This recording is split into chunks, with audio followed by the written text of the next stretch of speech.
But Anshuman, moving to you, I think, are you for the motion, against the motion? Do you agree with Sameer's view there too? Because you're meeting a lot of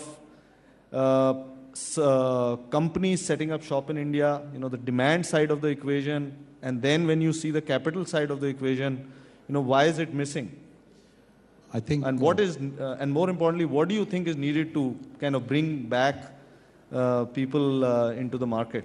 I think first and foremost, besides whatever Sameer said, I just want to add that valuations are going to improve, which means the values, one of the biggest deterrent is the valuations are too high. So if you look at the foreign capital, India may give a higher return, but you can literally invest outside India at a much better valuation, at a much lower debt. So your cost of money is low, cost of asset is low.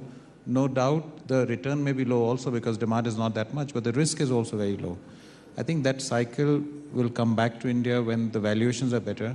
And if the cost of debt does come down, I expect more investments to come in. Also, there is one end, there's no liquidity at the institutional level. On the other hand, there's a huge amount of money sitting in cash because of the low sentiment, because of people not having the confidence that money is not going out into the real estate. The stock market is volatile. You can't buy gold. So the money has to come to real estate. If the sentiment was to improve, if the valuations were to become more realistic, I think money will come back. Of course, it'll take time. So let me go to Satish for say quick reaction, Satish. How technology can be integrated with real estate to make it better for the future? Quick take from you. Yeah. We have seen industries such as banking or retail who are completely transformed by information technology. Okay. I think we firmly believe that real estate industry also has similar potential to be transformed by information technology. A lot of award winners and the stalwarts in the industry spoke about transparency, spoke about delivery issues, spoke about customer experience. These are the areas where information technology can definitely help to provide best-in-class tools. For example, you have SAP-like software in the areas of ERP, CRM. These are the tools which can really make delivery challenges, the transparency challenges, the customer experiences much superior if used properly as tools. And now they are far more affordable to the sector and really sector-focused tools. Tools are getting customized for the sector. So I would say this industry can really transform itself using information technology. Okay. Rishima, this one is for you. I think given that you come from a sector which is more a vendor to the sector, the whole paints industry, what is your outside-in view about the industry and the growth rates which you are seeing in the derived sectors? Because the sector it has connections to over 200 industries, whether it's steel, cement, paint, a lot of other industries. So what do you see? Are you seeing a slowdown? Are you seeing more demand? Where are the prices heading? So if you can give your perspective, that will be helpful. Like everybody said, that the real estate in the next 10 years is only going to rise. The growth rate is going to be 20 to 22%. Anything that is connected to construction is also going to grow. Paint is growing at 16% at a CAGR. It may be higher now. The main concern here is, with so much construction going on, we are getting what is known as the urban heat island effect. India contributes to 5% of the CO2 emissions in the world. It is only going to increase.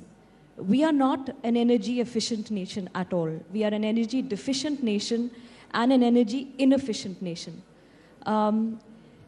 What we as a paint company are doing is looking at how to conserve energy.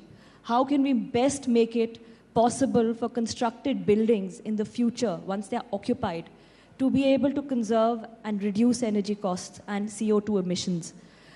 Today we have in our product portfolios products that can save energy and reduce energy cost by almost 12%. Now that is huge. If you consider a covered square feet area of 1 lakh square feet, fully air conditioned, 24 hours for the whole year, you're talking of an energy for air conditioning of almost 5 crores, maybe 6 crores a year. If you look at 12% even reduction in that, those are huge numbers. There are systems available, technologies available to reduce that to even more by 20-25%. But there has to be a legislation that comes into play. People have to be aware of these energy solutions and energy consumption reduction solutions.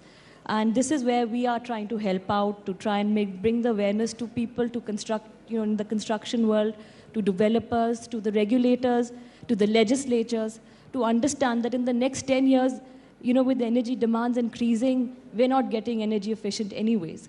So I think that is the most important thing here. It's interesting, you brought that perspective here, and I don't think all of us were really aware about, what all is being done by the ancillary. But I have a follow-on question to that. All the developers need to execute so much more in the next 3 to 4 years versus what they've been used to delivering. So from your industry perspective, and every industry is facing a shortage of skill set of labor.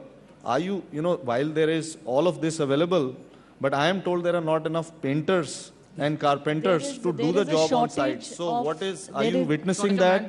And how is that getting addressed? There is a 30% shortage in labor, like what we call semi-skilled labor or skilled labor, etc. People expect paint manufacturers to start painting. We don't do that. We don't apply. There has to be, from the government, a sense of training for these kind of people. There has to be dwellings for migratory labor. It is a seasonal thing, painting is. Painting only comes into play once the project is over. That's when you start calling up the paint manufacturer that come and paint our building. That's not the time. We keep telling them, please invite us when you're developing the project at the conception stage. And that's really when we can plan the machines for painting, we can plan the labor for painting, and you don't have repair work, you don't have repetition, and you save a lot of money. Okay, Reshma, let me go to Anshuman Magazine. One last question for the evening. Anshuman, many builders claim that they are green. 75 to 80% is compulsory. What's your take on that? What is exactly green building? See, first of all, there is more green now, which is basically energy efficiency would be one major aspect of being green.